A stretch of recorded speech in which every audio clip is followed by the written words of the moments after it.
महाराज जी हमारे गोविंद दास जी 500 वर्ष पहले श्री गिरिराज जी में हुए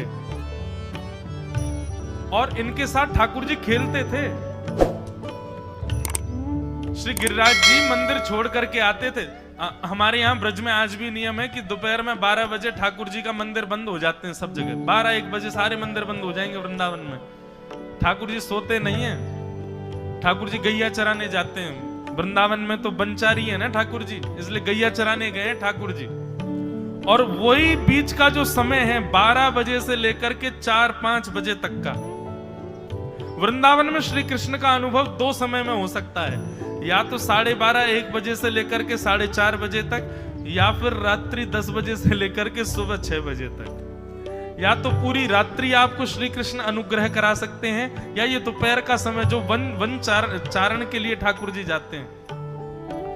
तो गोविंद दास जी, गोविंद स्वामी जी प्रत्यक्ष में देखने में तो गवैया हैं। रोको एक लीला सुनाए फिर गाएंगे आगे का पद। वो देखने में कौन है? बोले कि मंदिर में जाते हैं ठाकुर जी को पद सुनाते हैं, लेकिन उनकी अंतरंग इशारे चलते थे ठाकुर जी के साथ। जैसे ही गोविंद दास जी पद गाते थे, गुसाई जी श्रृंगार करते थे ठाकुर जी का, गोविंद दास जी पीछे खड़े खड़े पद गाते थे। तो जैसे ही गुसाई जी श्रृंगार करते करते थोड़ा श्रृंगार लेने के लिए नेक दूर जाते, ठाकुर जी ऐसे खड़े खड़े नीचे से एक मोती उठाते, मोती उठा के ये मारते टक के गोविंद दास के सिर पे। और जैसे ही गोविंद दास के सिर पे लगती, गोविंद दास कहते माने ना दारी की तो बताऊं, रुक जा। जैसे ही वो मोती लेकर के वापस गोविंद दास मारते, तब तक गुसाई जी वापस आ जाते। और गुसाई जी के आते ही वो मोती ठाकुर जी की जगह गुसाई जी में जाके लग जाता। गुसाई जी कहते हे गोविंदा, तू ठाकुर जी को मोती मार रहा है? गोविंद दास बोले मेरो माथो देखियो, ये गुम्माटो फूल गो, ये आपके लाला ने मारो मोए। आपको लाला ऊधम मचावे वो ना दिखाई दे आपको, और मैं नेक कछु कह दूं सो मुंह पे चिल्ला रहे हो, मुंह पे बरस रहे हो, या समझा लो बहुत ऊधम मचावे ये। ऐसी लीला करते। गुसाई जी के नेत्रों में आंसू आ जाते। बोले गोविंदा तू कितनो भाग्यशाली, तेरे संग ठाकुर जी लीला करें। गोविंद दास के साथ ऐसी ऐसी लीला करते महाराज। एक बार ठाकुर जी गोविंद दास से बोले ए गोविंदा, बोले हाँ मेरो दाल बाटी खावे को मन हेरो है। आप लोग दाल बाटी जानते हैं? महाराष्ट्र में खाते हैं दाल बाटी हैं? राजस्थान की बढ़िया, राजस्थान हमारे ब्रज में खूब खाते हैं दाल बाटी चूरमा, जो खाए सो सूरमा। तो दाल बाटी चूरमा। ठाकुर जी बोले ए गोविंदा, ऐसे ही बोलते थे, बोले मोए दाल बाटी खानी है।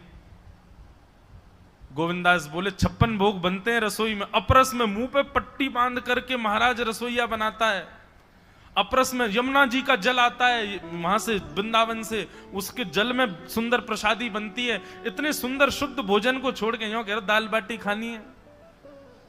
ठीक है मैं आज बोल दूंगा रसोई घर में बनवा देता हूं। बोले ना रसोई की ना खानी तो? बोले तेरी कदम खंडी में आऊंगा। गोविंदास जी जहां बैठ करके भजन चिंतन करते थे, मंदिर से थोड़ा दूर था, सुंदर वन था गिरिराज जी में। बोले मां आऊंगो और वहीं पे तू कंडा, वही गोबरी कंडा में बना, और कंडा में बना के तैयार कर, मैं आऊंगा वहीं खाऊंगा। गोविंदास जी बोले यहां सब लोग आपको मंदिर में पूजने आते हैं, आप यहाँ पे भगवान हो, ऐसे कहीं खाने पीने आओ। बोले कोई को पता थोड़ी चलेगी, मैं आ जाऊंगा, तू चिंता मत करे, तू सुन तैयारी कर ले, आज मैं तेरे यहां आके प्रसाद पाऊंगा। गोविंदास जी चुपचाप मंदिर से भाग गए, किसी को बताया नहीं। किसी को पता थोड़ी कि ठाकुर जी ऐसे बाहर भी चले जाते हैं, सबको लगी अंदर ही रहते हैं ये। गोविंदास जी दौड़ करके गए, बढ़िया कंडा में बढ़िया उपले उपले लगा करके महाराज बाटी बनाई, दाल चढ़ा दी, सुंदर। ठाकुर जी आएंगे पाने।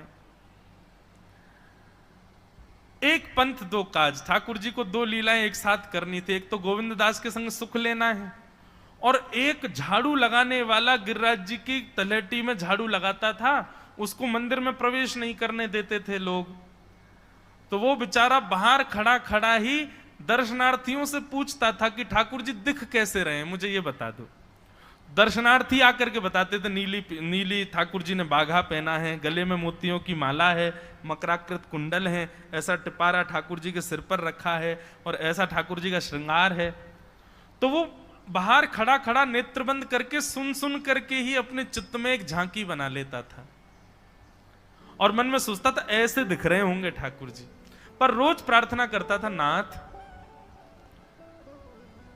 मुझे लगता है इस जन्म में तो आप मुझे कभी नहीं दिखोगे, भगवान इस जन्म में तो मैं आपके योग्य नहीं हूं, पर मेरे पर बस इतनी कृपा कर दो कि अगला जन्म मुझे दीजिएगा तो कुछ नहीं तो चेंटी बना देना, तो चेंटी बन करके मैं आपके 56 भोग में ही आ जाऊंगा, भीतर आके आपका दर्शन कर लूंगा, लेकिन मुझ पर अनुग्रह कर देना। ठाकुर जी उसके इस भाव से इतने रीझ गए। गोविंद दास को बोला था कि दाल बाटी खाने आएंगे, अब मंदिर बंद करके सब तो चले गए वहां से, सब लोग भोजनालय में भोजन प्रसाद पाने लगे। ठाकुर जी मंदिर से निकले अचक करके बाहर, गिरिराज पर्वत के ऊपर विराजते थे। जैसे ही बाहर निकल करके आए तो गिरिराज पर्वत के नीचे ही वही झाड़ू लगाने वाला उन नेत्रों से आंसू बह रहे थे। ठाकुर जी का चिंतन कर रहा था, आज ठाकुर जी ऐसे दिख रहे हैं, आज नीली पोशाक पहनी है, सिर पर चांदी का मुकुट पहना है, ठाकुर जी ने आज गुलाब का इत्र लगाया है, ठाकुर जी के ऐसे ऐसे मकराकृत ठाकुर जी के कटाक्ष, वो सब चिंतन कर रहा था। ठाकुर जी नीचे उतर करके जाने लगे, इतने में ही ठाकुर जी ने लीला करी और जोर जोर से ठाकुर जी चिल्लाने लगे, अरे जल्दी ते आइयो, देखियो मेरे पाम में कांटो लग गयो, अरे जल्दी ते कोई आओ या कांटे को निकारो, मुझको तो बहुत दर्द है रो है, अरे भैया जल्दी आओ जल्दी आओ। अब ये स्वर जैसे ही सुना उस झाड़ू लगाने वाले ने, उसके नेत्र खुल गए। उसने देखा, बोले कि ये स्वर कहां से आ रहा है। उसने जैसे ही नेत्र उठा करके ऊपर देखा तो नीला बाघा पहना है, मोतियों की माला पहनी है, मकराकृत कुंडल पहना है, चांदी का मुकुट चमक रहा है मस्तिष्क पर, ठाकुर जी के केश घुंघराले लहरा रहे हैं और ठाकुर जी अपना एक पाम हाथ में पकड़ करके और एक पैर पर लंगड़ी जैसे खेलते हैं ऐसे ठाकुर जी कूद रहे हैं यहां से वहां। नीचे से झाड़ू लगाने वाले लगे, अरे ऐसा पुरुष तो मैंने जीवन में कभी नहीं देखा, ये कैसा पुरुष है। नीचे से ही ठाकुर जी को देखने लगा। अब स्वरूप उसको पता था तो उसने कही ये जरूर ठाकुर जी होंगे, वहीं से प्रणाम करें। ठाकुर जी बोले प्रणाम कर रहा हूं, दारी के जल्दी ऊपर आ, कांटो लगो मेरे पाम में या को निकार। बोलने लगा, बोले मैं ऊपर नहीं आ सकता, गुसाई जी मारेंगे, सब लोग डांटेंगे मुझे। अरे नहीं गुसाई जी ऐसा कुछ ना कहें, ये सब तो बाहर के लोगों ने नियम बना दिए, मैं तो सबसे मिलूं, तू आजा जल्दी ऊपर। जैसे ही ऊपर गया, ज्यों-ज्यों ठाकुर जी के समीप जाए त्यों-त्यों उसके नेत्र सजल होते जाएं। ठाकुर जी के बिल्कुल समीप पहुंच गया। भगवान बोले, देख काई को रो भैया, जल्दी कर, मेरे पाम में कांटो लगो या को निकार। जिन चरण कमलों के स्पर्श के लिए सदा लक्ष्मी लालायित रहती है, ठाकुर जी ने उसकी गोद में अनायास अपने चरण रख दिए। बोले जल्दी कांटो निकार, कांटो लग गो मेरे पाम में। अब वो ठाकुर जी के सुंदर तलवों को अपने हाथ से ऐसे देख रहा है, ढूंढ रहा है कहां कांटा लगा है, कहीं उसको कांटा मिल गया। अब इतने कोमल चरण ठाकुर जी के, उसके नेत्रों से आंसू भी गिरते जा रहे हैं, भाव विह्वल होता जा रहा है। मेरे सौभाग्य की सराहना, ठाकुर जी के इतने समीप। कांटा निकालने के लिए बार बार अपने अंगूठे से खींचे लेकिन कांटा नहीं निकले। ठाकुर जी बोले, अरे जे हाथ से ना निकलेगो। उसने पूछा कैसे निकलेगा। बोले अरे मेरो पाम पकड़ के अपने मुंह के पास ले जा और दांतन से निकाल, तब निकलेगा ये। आहा कितनी कृपा की ठाकुर। कृपा की न होती जो आदत तुम्हारी, तो सूनी ही रहती अदालत तुम्हारी। जो दीनों के दिल में जगह तुम न पाते, तो किस दिल में होती हिफाजत तुम्हारी। कृपा की न होती जो आदत तुम्हारी, तो सूनी ही रहती अदालत तुम्हारी।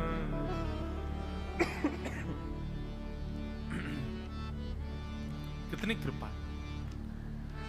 उसने कांटा निकाला मुख से। ठाकुर जी बोले अब चल, मुंह से चलो ना जा रहा। गोविंद दास ने अपनी कदम खंडी में दाल बाटी बनाई है, मुंह ले चल वहां पे। बोला कैसे लेके चलूं। बोले तेरे कंधान पे बैठ जाऊंगा मैं। और ठाकुर जी ने अपने दोनों पांव ऐसे लटका लिए उसके यहाँ पे और सिर पकड़ करके उसके ऊपर ही बैठ गए। बोले चल ले चल मुकु। वो तो महाराज बेहोशी सी हो रही है, उसको विश्वास ही नहीं हो रहा ठाकुर जी मेरे संग इतनी बड़ी लीला कर रहे हैं। गोविंद दास की कदम खंडी में पहुंचने से पहले उस बालक ने ठाकुर जी गोविंद दास जी मुझे बहुत मारेंगे, अगर उनको पता चल गई मैंने आपको छू लिया है तो मुझे बहुत डांटेंगे, आप एक काम करो अब यहां से आप पैदल चले जाओ, मैं यहीं खड़ा हूं। ठाकुर जी बोले यहीं खड़ो रही हो, तेरे काज दाल बाटी लेके आऊंगा मैं। ठाकुर जी पहुंच गए गोविंद दास के पास। आहा, जो ठाकुर जी अचल दिखते हैं सबको मंदिर में, वो सचल दिखते हैं गोविंद दास को, कितनी बड़ी कृपा। गोविंद दास के यहाँ ठाकुर जी पहुंच गए और पहुंच करके ठाकुर जी बोले चल गोविंदा जल्दी खवा, मुझको तो बहुत जोर की भूख लगी है। गोविंद दास बोले हाँ हाँ विराजो, सुंदर व्यवस्था कर दी। ठाकुर जी बैठ गए और बैठ करके सामने पत्तल पर महाराज बाटी रखी, दाल रखी, चूरमा रखी, चटनी रखी, सब बढ़िया सुंदर सजा दी। अब ठाकुर जी पा रहे हैं, प्रेम से पाते जा रहे हैं और पाते पाते बीच में गए और ला और जल्दी ला भूख लग रही है मुझको। गोविंदास बोले पहले इनको तो खा लो। अरे ना तू जाने ना है मंदिर में मेरो भूख कैसे लगे, थाली में 2 रोटी और ये सब्जी, इनते मेरो भूख पेट थोड़ी भरे, मेरे सामने तो सबरी सामग्री धर दो, मेरो जो मन होगा मैं उठा उठा के पाते जाऊंगा।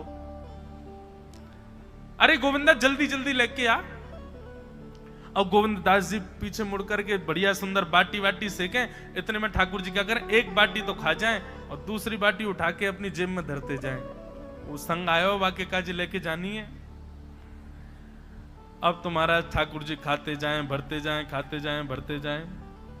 गोविंद दास बोलो ठाकुर जी ये तो मैं मानूं कि आपकी खुराक बहुत है, पर इतनी ज्यादा है ये मुझको विश्वास नहीं है रो है। क्यों हैं 56 बाटी खा गए हो अब तक आप? अरे कोई तुकना है, पेट है कि समुद्र है, कुआ है, कहा है आपको? ठाकुर जी बोले अच्छा दारी के ऐसे बोले, चलो जाऊंगा मैं। अरे नहीं नहीं जय जय आप तो पाओ। ठाकुर जी तो जेब में भरते जा रहे थे। अब ठाकुर जी का पेट भर गया। ठाकुर जी बोले चल भैया गोविंदा अब पेट भर गया, नेक देर हम एक पेड़ के नीचे बैठ के नेक सुस्ताए लें, फिर बाकी बाद मंदिर में जाएंगे, 4 बजे मंदिर खुल जाएगा दर्शन देने। जैसे ही ठाकुर जी खड़े भये महाराज, सोई उनकी पीतांबरी फैल गई।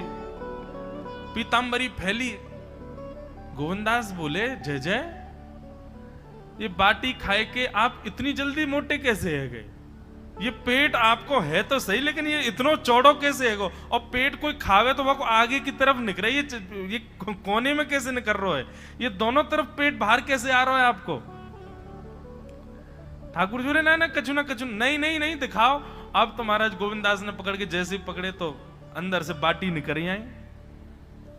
जे बाटी कौन के काजे भर के ले जा रहे हो? सही सही बताइयो लाला, कौन के काजे? कोई और सखा बना लियो तुमने मेरे अलावा? गोविंदास जी बाहर गए, बाहर जाकर के देखा तो एक वृक्ष के पीछे वो झाड़ू लगाने वाला बैठा था। अच्छा तो अब जे आपको सखा बन गए, जे आपको मित्र है गयो, या के काजे बाटी भर के ला रहे हो? ठाकुर जी कहे अच्छा अरे भैया ठीक है, अब तू सबंत कह मत दियो कि मैं या के संग आयो, या के संग खेलूं। अरे बेचारो बड़ो प्रेम करे मोते, ये भूखो बेचारो, मैंने सोची या के काजे बाटी ले चलूं। गोविंद दास जी के चित्त में एक क्षण के लिए तो ये भाव आ रहा है कि ठाकुर जी कितने प्रेमी हैं, लेकिन बाहर से कैसा दिखा रहे हैं? बोले स्वयं ने इतने सारे ग्रंथ निर्माण करा दिए, 4 वेद लिखवा दिए, उन पुराणों में शुद्धि, पवित्रता, अपरसता सबके इतने नियम बना दिए, और खुद क्या कर रहे हो हैं? कोई के सिर पर बैठ के घूम रहे हो, कहीं जा रहे हो, कछु भी खा रहे हो। ठाकुर जी बोले अब ये सब नियम तो मानवन के लिए है ना, हम तो जय जय हैं, हम थोड़ी करेंगे इन नियमन को। बोले चुपचाप चलो और आचमन करो, शुद्धि करो, तब जाइयो मंदिर में। वहीं गोविंद कुंड के पास में गोविंदास जी ने जबरदस्ती ठाकुर जी बैठा दिए। बोले हाथ में जल लो। ठाकुर जी जल लेकर के बैठे, बोले अब करो अपवित्र पवित्रो वा सर्वावस्थांगतो पिवा। ठाकुर जी आचमन कर रहे हैं, अपनी पवित्र कर रहे हैं ऊपर से लेकर नीचे तक। इतने में ही गोविंद दास बोलते बोलते बोलते बोलते पीछे की गए और ठाकुर जी की पीठ पे जाकर के एक धक्का दियो महाराज, पूरे ठाकुर जी डुबा दिए कुंड में। ठाकुर जी पूरे ऊपर से नीचे तक भीज गए। ठाकुर जी बोले दारी के तेरी शिकायत करूंगो, गुसाई जी तक कहूंगो तू ऐसे करे मेरे संग। गोविंदास बोले मैं बता दूंगा तुम कौन कौन के कंधान पे चढ़ के घूमो। हम मंदिर के लिए इतना नियम बना रखो है, नहा के आओ, धो के आओ, हाथ पांव खासा करके आओ, और कुछ अपवित्र वस्तु मत छीलेना, अपरस में रहना, गीला वस्त्र तन पे होना चाहिए। आपकी सेवा के लिए इतने नियम, और खुद क्या कर रहे हो? ऐसे गोविंद दास वो कह रहे हैं, यद्यपि रूप गुण शील सुधरता, इन बातन नारी झई